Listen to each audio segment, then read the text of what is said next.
Siri kubwa ya mahusiano ni nguvu yako ya ndani ulionayo.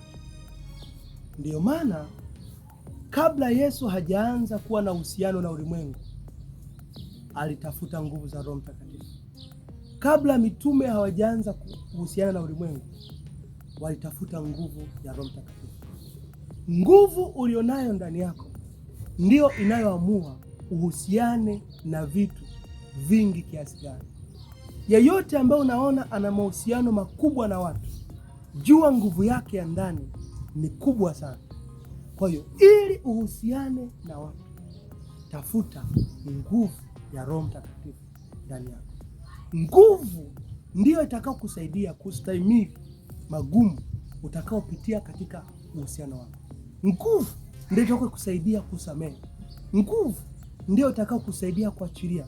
Nguvu ndiyo itakao kusaidia kuona uzuri leo wakati jana ulitendea ubaya. Kwa hiyo nguvu ya Roho Mtakatifu ni zaidi ya kunena kwa lugha, ni zaidi ya kuombea watu, ni zaidi ya uponyaji. Nguvu ya Roho Mtakatifu ni nguvu inayotusaidia kuhusiana na ulimwengu. Naitwa Mwalimu Pius Rubinda. Mungu akubariki.